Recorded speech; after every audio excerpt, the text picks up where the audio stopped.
বরফে ঢাকা অ্যান্টার্কটিকার এক কোণে থাকত ছোট্ট এক মেয়ে পেঙ্গুইন, নাম তার নীলা। সবাই বলতো মেয়েরা নাকি শুধু বাসা বানায়, দূরে যায় না। কিন্তু নীলার স্বপ্ন ছিল বড়।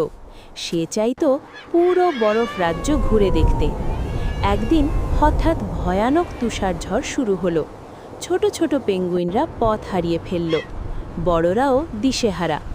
তখন নীলা ভয় না পেয়ে একটা উঁচু বরফের চূড়ায় উঠে জোরে জোরে ডাকতে লাগলো, আমার আওয়াজ শুনে আমার কাছে আসো।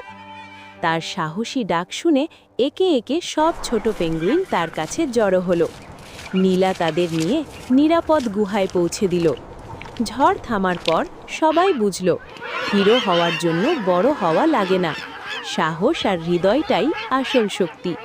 সেদিন থেকে নীলা শুধু একটা পেঙ্গুইন নয়, সবার প্রেরণা হয়ে গেল। বন্ধুরা, গল্পটা ভালো লাগলে লাইক এবং সাবস্ক্রাইব করবে।